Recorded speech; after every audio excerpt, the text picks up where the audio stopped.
What's going on, YouTubers, gamers and hobbyists, and welcome to this special video going over some Zombicide custom rules that I've come up with for my custom game, which I'm calling Dawn of Darkness as a campaign. And I just want to make this video to show you how easy it is to make custom rules for your Zombicide games. Now, if I remember, I'll throw up a picture, like a top-down view of the board as it's laid out. So we've got several tiles here, and including this little bit of scenery at the end here, which isn't just for eye candy. No, that's where the players start at the top of the tower and down. But I'll do a bit more close-up views of that later. So some of the things I want to go through that I think to show you as custom rules. I'll go through them, and they're in no particular order. And these are things you can do in any game if you want to adjust the difficulty level or what have you of your games, right? So, dog companions. Now you probably all know about these. Let me just grab them for you, so you know what I'm talking about. These fellows here. Yeah. Now, you can come across those in the game. You can also come across zombie dogs, which I don't have at the moment, but always keep my eye open, you know. But for now, but in this game, you know, as in all my games, dog companions are a thing. And this video isn't going over the rules of Zombicide, although, that said, if you want me to go over the rules of Zombicide in a special series of how to play, I will. More than happy to do that, because I can go through the standard rules and of each season and any expansions I may have.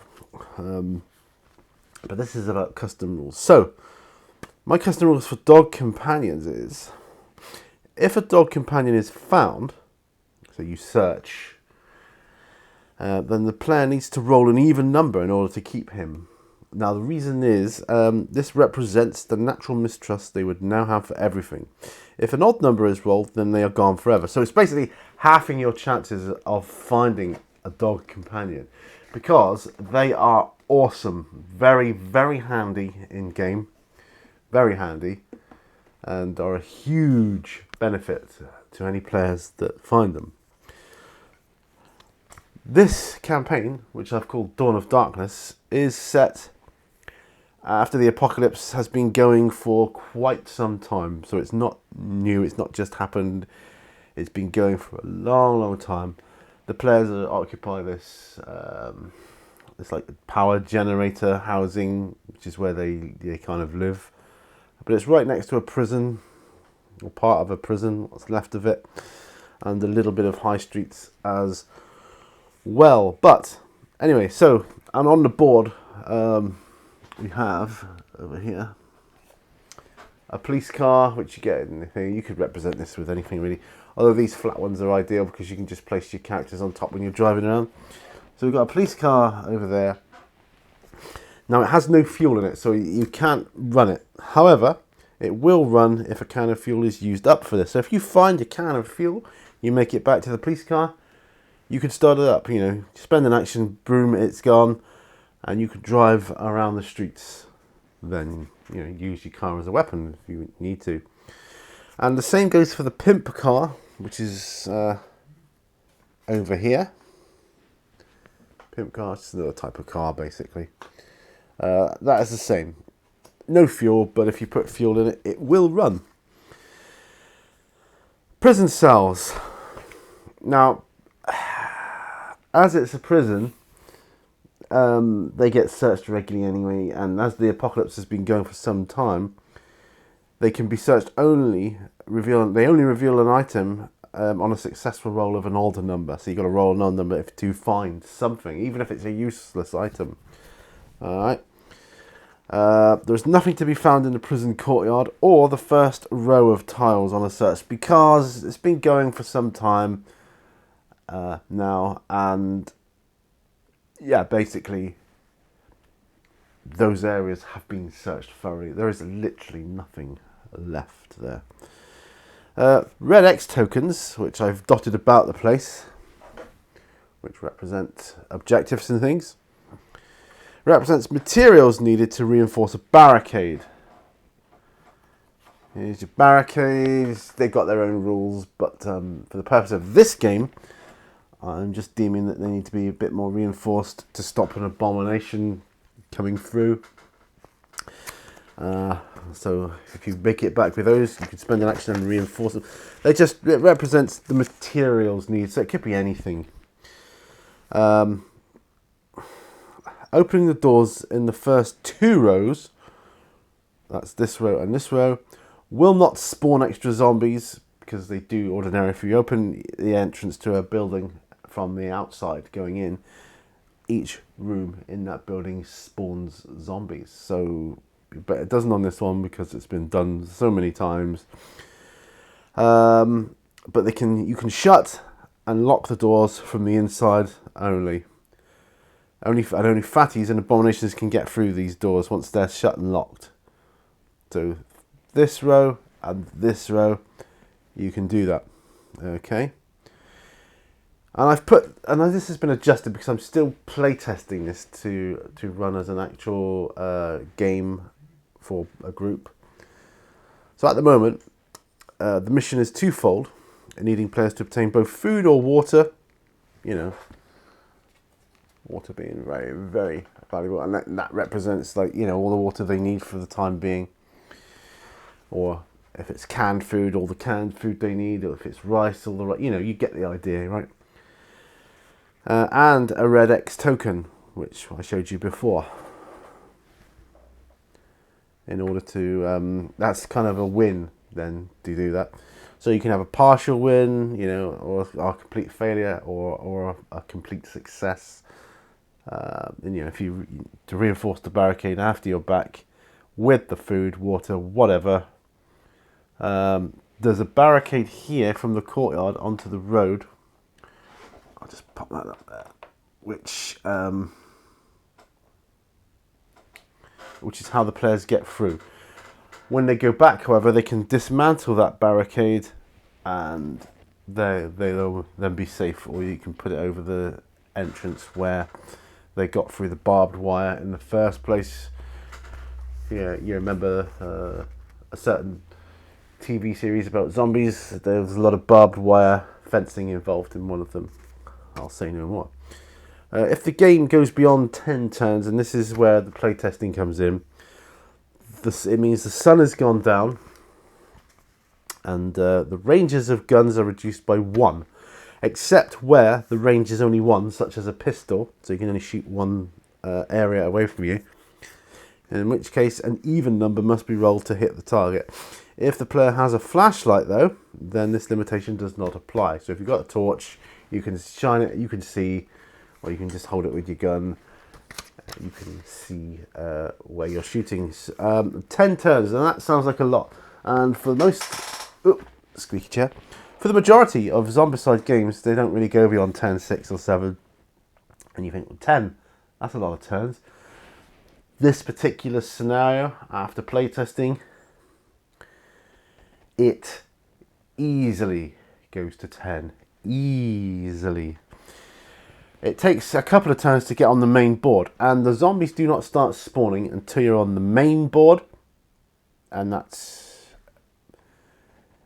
you've got to do that, otherwise, I mean, it's really hard, and it's super hard now, and I'm still in the process of scaling it down. However, it's still super hard. Really, really, really hard. So the players come down, that's 1 move. To climb down the ladder is 1 move in the courtyard, you know, and so on. Anyway, let's take a closer look at the board, the layout, and I'll talk about a few more things.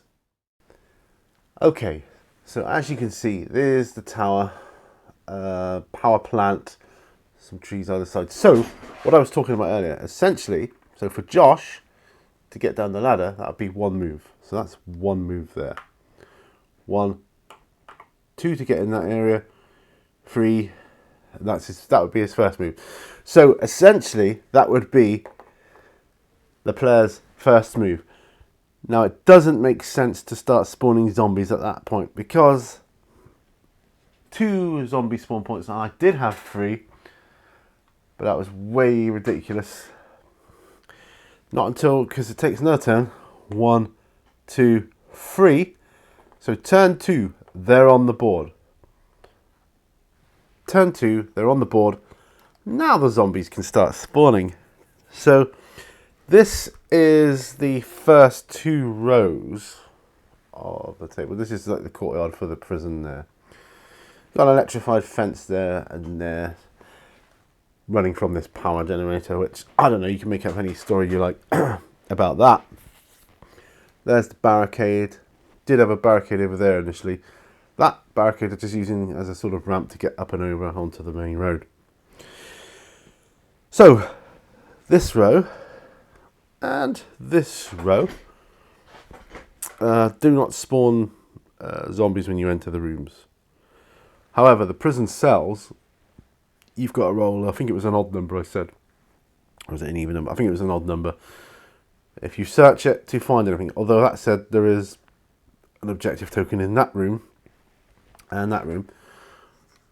Now all these cards here, these equipment cards, strategically placed, are something really good. Yeah, I think that's it. Because it's such a hard scenario. It really is.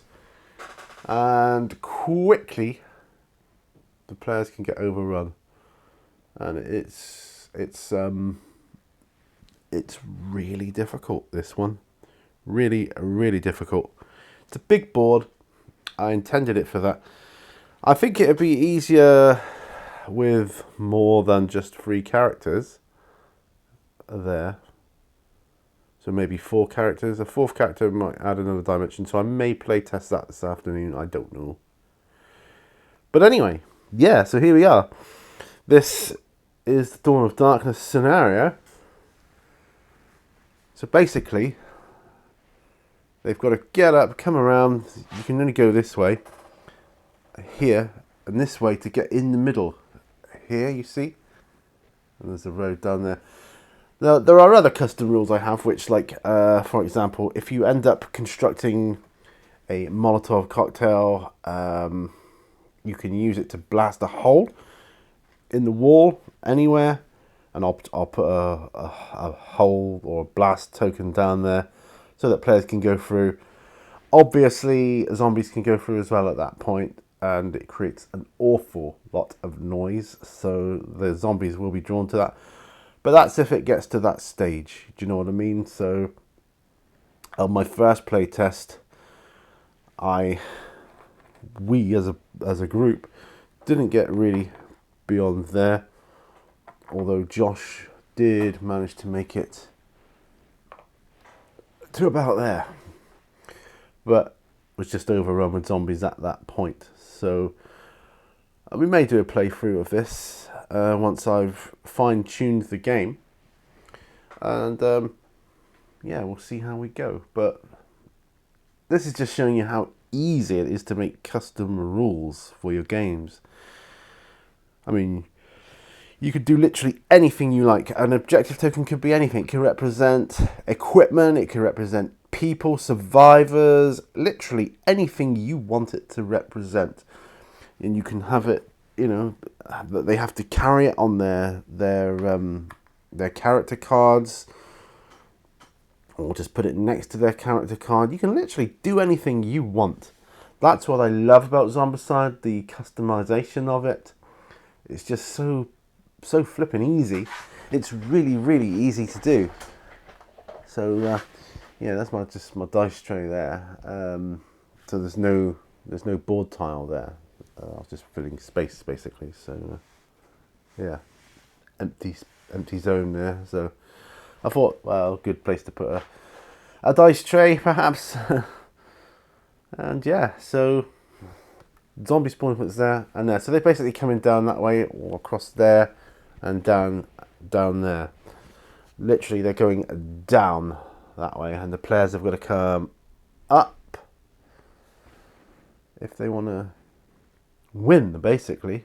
Now, the players, it depends how your players play, whether they decide to play, because it's a cooperative game, right?